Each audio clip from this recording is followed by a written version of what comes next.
en route pour la Coupe d'Afrique des Nations 2022. On va revenir sur les temps forts de cette première partie. Voici ce ballon pour Catherine Begon dans le centre qui atterrit dans les pieds de Kérimit au sol. Premier but. The pass was well taken by Bengono because the goalkeeper came out, you couldn't stop the ball. And Kevin Osso was well placed and tapped the ball in. Well tapped, Kevin Osso. And what a way to begin the game. And the Senegalese fought hard. But then, oh, thank God, from this save from Mambo Lambo. With an across to the area, thank God. And a little bit put over the bar by the Senegalese referee, goalkeeper Parada. And there comes this one by Mambo Lambo with that flying header, which wasn't strong enough to beat goalkeeper Kerim Sene.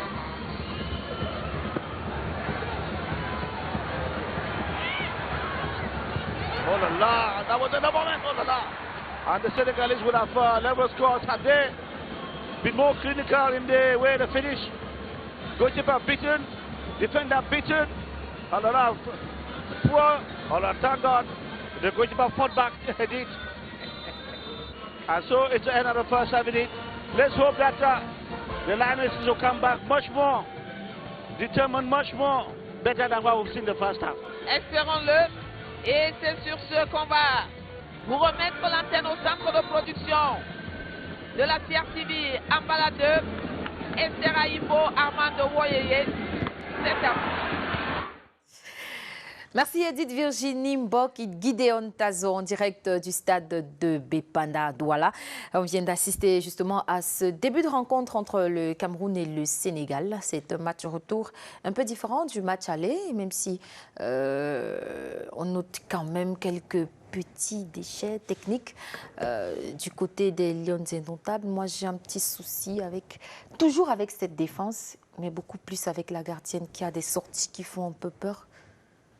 Non, chacun avait sa mesurette. Lorsque vous dites que le match il est un peu différent, je ne vois pas la différence. Parce que, à la limite, j'ai l'impression plutôt que les gens ils sont mis une certaine forme de pression. Il y a un manque de sérénité. Et comme je l'ai expliqué ici, la défense n'est pas seulement les défenseurs. À un moment donné, vous transmettez aux défenseurs une certaine forme de sérénité vers l'avant. Ça veut dire que le premier bloc défensif, c'est l'attaque. Où est-ce qu'on perd les ballons? Là devient un problème. Quelle est notre attitude? Là où on a perdu le ballon est notre problème. Donc ici, on se rend compte qu'au-delà de ce que vous êtes en train de dire, je vous donne quand même raison dans le sens que il y a des loupés, il y a des positionnements qui sont incroyablement difficiles à expliquer à ce stade, en moins de semaines de la CAN. Et d'où, comment est-ce qu'on ne peut pas avoir cette forme de sérénité quand on joue contre le Sénégal, la match amical, on est à la maison. Et là, je commence à être inquiet. Pas forcément. Ah, vous n'étiez pas encore inquiet? Non, je me dis toujours, il y a de la chance parfois. Non, le mot chance, on ne connaît pas. On entraîne pour justement, pour avoir les certitudes et non avoir ce que vous appelez chance. Et il n'y a pas un volet chance lorsque vous partez à l'école des entraîneurs. Ce qui est sûr, c'est qu'il y a des gammes que vous devez mettre en place, que ce soit sur le plan défensif. Et là, on n'a pas vu. Ce n'est pas coordonné défensivement. Et du coup, on se retrouve devant avec un attaquant. Mais il y a 4 défenseuses, mais curieusement, on se met en danger. Et on est tous regroupés relativement presque dans le même endroit, quand je parle des 4 défenseuses, qui font en sorte qu'une seule attaquante adverse nous met en difficulté. Donc du coup, et si on ne fait pas un effort de pouvoir résoudre ce niveau, combien de fois on a été véritablement attaqué? Sauf que, même sur les simples incursions, on s'est mis nous-mêmes en danger, d'où dans la sortie de la gardienne, qui ne pouvait faire ce qu'elle pouvait faire en fonction de ce qu'elle a lu. Je vous ai dit qu'aujourd'hui, il y a un problème de sérénité qui règne. Et lorsqu'il y a un manque de sérénité, ça veut dire qu'il y a beaucoup d'autres aspects que vous ne possédez pas, qui ne vous permettent pas d'être en confiance. Amand, il faut quand même féliciter Kevin Ossol pour ce beau but. C'est Awa Football Fille qui peut s'en réjouir. Et même la Guinée Super League, parce que c'est une joueuse du terroir de Awa, comme vous le dites. Non, c'est que elle prouve qu'elle peut vraiment, on peut compter sur elle dans cette équipe, Kevin est au sol. Sauf que justement, je conviens avec le coach Ndoko qu'il n'y a pas de sérénité du tout. Parce que là, ces Lions, nous restons encore sur notre Ça faim. vous font peur aussi? Oui, ça m'inquiète davantage parce que là, on a Vous ne l'impression... devez pas être inquiet. Non, franchement, Esther, je suis inquiète parce que là, à quelques 2 semaines de la CAN, quand on les voit, c'est vrai que toutes ne sont pas encore présentes, mais à part, vu le match aller, avec certains réglages ou défaillances qu'il fallait corriger, j'ai l'impression que le jeu n'est pas encore bien fait. Bien huilé, la machine n'a pas encore vraiment pris. C'est pas encore huilé parce qu'il y a des déchets, il y a même des passons imprécises. Moi, ce qui m'a intéressé, c'est... Alors, la défense, en plus, vous voyez un peu ce que ça donne. Ce qui m'a intéressé, c'est cette harmonie. Lorsque Kevin au sol a marqué, on voit une joueuse du championnat local et on voit toutes les autres, Choutadjara. Oui, bien sûr, on jubile le but. J'aimerais savoir, peut-être vous, en tant que...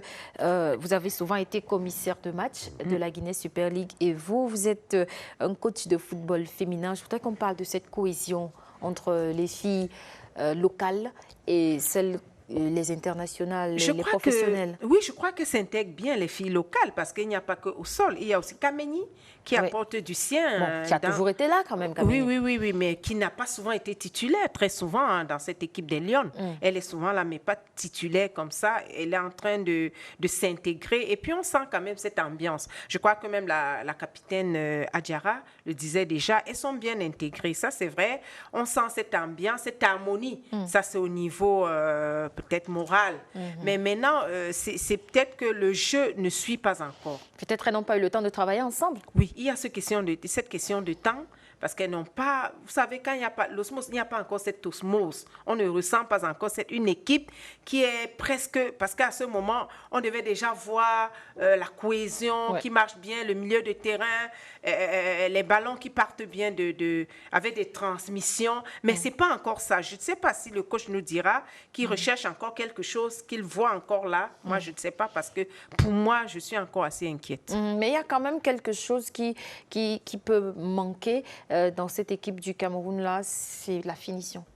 Oui, en dehors, justement, la finition ne peut pas être présente si il n'y a pas cette cohésion, il n'y a pas cette construction, cette animation de jeu. Moi, je ne vois pas cette animation, quelqu'un qui porte le danger, il y a Ngong qui est là, justement, pour pallier, pour essayer, parce que c'est une battante, mais il n'y a personne. Omboudou, qui a souvent fait ce jeu, qui doit porter le danger. Bon, c'est vrai qu'on joue à un 4-4-2, mais là, c'est confus, c'est touffu un peu au milieu du terrain, parce qu'on voudrait bien voir quelqu'un qui est à l'actif de l'animation du jeu. Donc, c'est un peu confus. Là, ça ne se dessine pas. Adjara, tout est un peu permuté, mélangé. On ne sait vraiment pas qui fait quoi pour cette animation offensive. C'est un peu ça le problème. Donc, j'attends toujours de voir la personne qui peut vraiment porter ce danger, qui peut essayer de faire la différence, parce que bon, c'est peut-être avec le système que le coach a mis en place que vraiment elle ne s'en sorte pas, je n'en sais rien. Peut-être le coach va bien, mais justement, je voulais venir vers le coach. C'est une question, mais je voulais réagir par rapport à ce qu'elle est en train de dire. C'est justement que lorsque vous regardez le match là, vous voyez qui est leader. Il n'y a pas le leader forcément dans l'équipe, et le leader technique, parce qu'il ne faut pas être leader...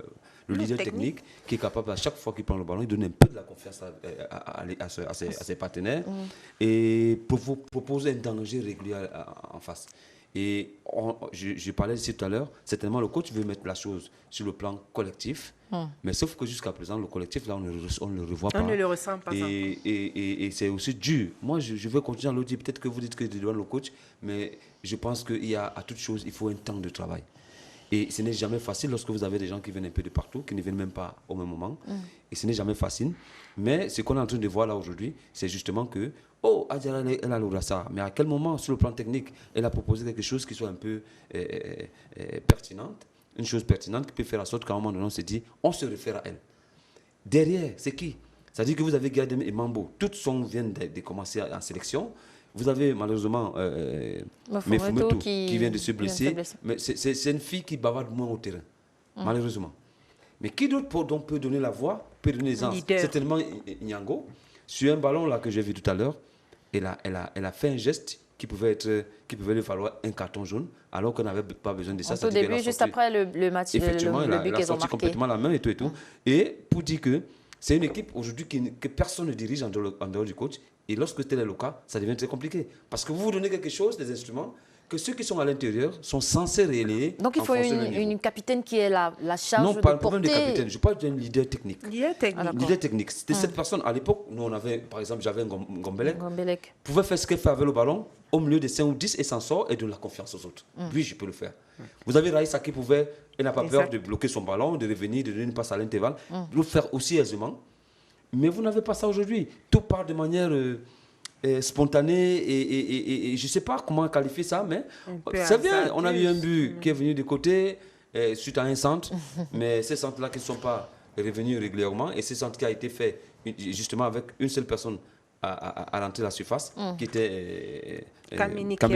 Et c'est justement parce qu'il y a ce tampon-là qu'au sol vient et fait la différence. Oui, c'est dans son habitude d'ailleurs. Or, lorsque vous décidez donc de passer par les côtés, il faut qu'il y ait une présence au niveau de la surface de réparation. Mais je voulais savoir, est-ce que les changements qu'opère le coach actuellement peuvent aider à voir le changement quand même dans la démarche? Je ne sais même pas s'il fait les changements. Parce que là, on voit quand même Maïki Esther qui a remplacé Moufometou. Vous n'allez pas faire entrer Moufometou pour dire que vous l'avez changé avant la mi-temps. C'est une fille que même quand elle a mes formes, elle propose quelque chose qui est quand même cohérent.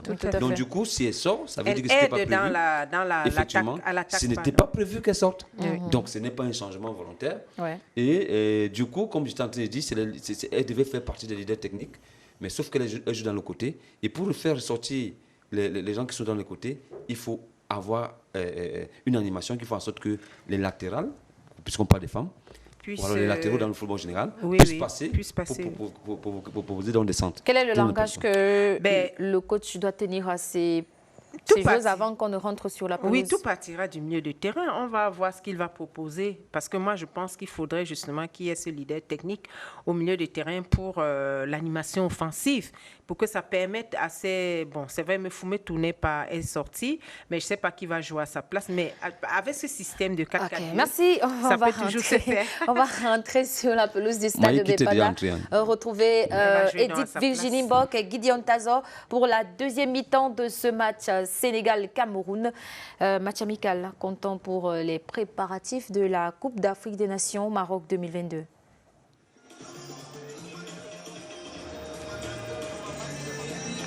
Bien, bonsoir une fois encore Esther Aimbo. Retour sur cette pelouse du stade de la réunification de Bépanda pour la deuxième manche de ce match entre Camerounaises et Sénégalaises en route pour la Coupe d'Afrique des Nations.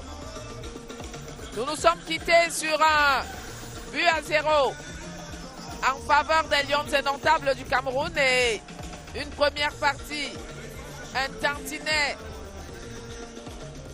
marqué par des erreurs de positionnement, des erreurs défensives, mais surtout sur des hésitations, on va le dire de part et d'autre, dans la finition.